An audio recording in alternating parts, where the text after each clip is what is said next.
Okay, we're going to continue with the case of the gasping garbage. Chapter 2. Chapter 2 is called Great Gasping Garbage. Drake and Nell slogged through mud puddles, lugging the garbage can between them. For a monster, it wasn't very heavy. Even so, Drake slipped and almost fell because his glasses had fogged. Nell helped him up and brushed him off. She was a great partner, and besides, she was his best friend. Finally, they pushed the garbage can through Drake's back door, dragged it up 2 flights of stairs, and into the attic's lab. They set the garbage can in a corner next to a heater. "We must simulate the same environment," said Drake. 87 degrees to be precise, said Nell. Drake cleaned his glasses and put on his white lab coat. Nell did too, except she didn't have any glasses to clean. They stuck sharpened pencils behind their ears, sat on stools, and opened their lab notebooks. Drake pulled a book off the shelf and shuffled through it until he found the right page. It read, "Monster Analysis. What to do when your garbage is gasping." Just then, Drake's mom poked her head in the lab. Kate Doyle was a fine cook and ran her own catering company from home. Blueberry muffins were her specialty. Now, Mrs. Doyle asked if they wanted any hot chocolate with their muffins, seeing that it was such a damp, drizzly day. "No, thanks," Drake said politely. "Just muffins. Coffee, decaf, black," said Nell, and she shoved a pencil behind her ear. Nell forgot she already had a pencil behind her other ear. "Affirmative," Drake's mom said, and closed the door. Real scientists don't drink hot chocolate. Ditto for real detectives, and Drake and Nell were both. "Let's go over the facts again," said Nell. Drake nodded. "Just the facts, ma'am." Together they pored over their observations. After a while, Drake's dad stuck his head in the lab. Sam Doyle owned a science equipment and supply company.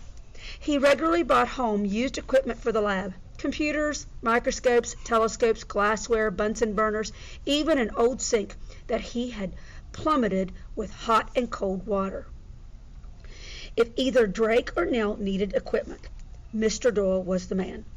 Now, Mr. Doyle glanced at the rumbling garbage can and told them to be careful. "We will," said Drake and Nell. Mr. Doyle rolled his eyes and closed the door. "What do you think we're going to do?" asked Drake. "Blow up the lab." "You did the last time," reminded Nell. "That's beside the point. Now, where were we?" "Ah, yes. Based on our observations, scientist Nell, I have formulated a hypothesis."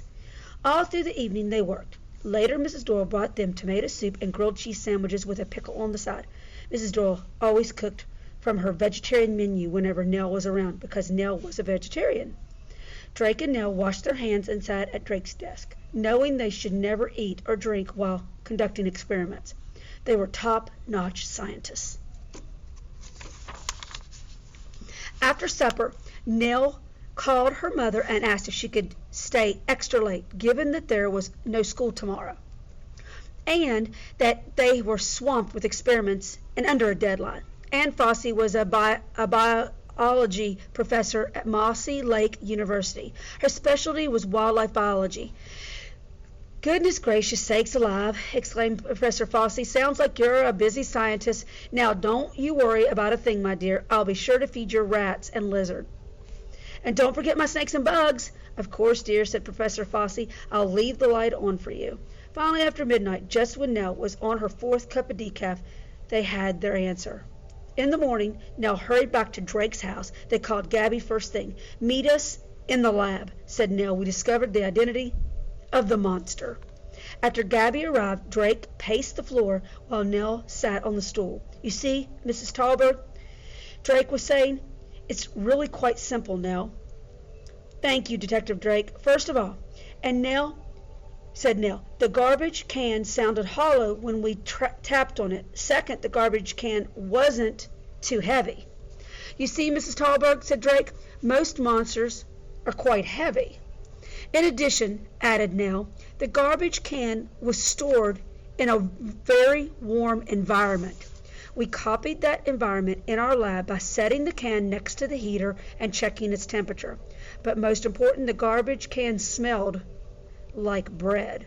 Remember your dad is a baker, said Drake, the best baker around to be exact. Therefore, based on the clues in our observations, I developed an educated guess. What we scientists call a hypothesis. I believe that the monster lurking inside your garbage can was not really a monster at all, but... Yes? Asked Gabby with her eyes wide. Yeast, said Drake. Pure and simple yeast. Yeast? Yes, yeast. Allow Scientist Nell to explain. She pointed to a chalkboard with her long wooden pointer. As I said, the smell of fresh baked bread was our biggest clue. You see, yeast is used in making bread. Yeast is living fungus that eats starches and sugars. They turn the starches and sugars into alcohol and carbon dioxide gas. Garbage can clues. Sounded hollow. Number 2, wasn't very heavy. Number 3, warm environment. Number 4, smelled like bread. Number 5, Gabby's dad's a baker. The tiny bubbles in bread, said Drake, are the result of carbon dioxide gas. Nell tapped the chalkboard with her pointer. You see, Gabby, your dad must have thrown away a combination of yeast and flour, ingredients used in baking bread, easily purchased at any grocery store. Drake pushed up his glasses. With the right amount of moisture and a warm environment, added Nell, the yeast was able to grow and multiply by feeding on the flour inside the can. Finished Drake. Quite harmless, really, but the yeast produced so much carbon dioxide gas that the garbage can simply had to burp to release some of the gas. We tested our hypothesis, said Nell, with a thorough set of experiments. We examined the yeast under the microscope and grew it in several different mediums. We positively identified yeast as your culprit. You can be certain that there is no monster inside your garbage can. Naturally, Gabby was a little disappointed.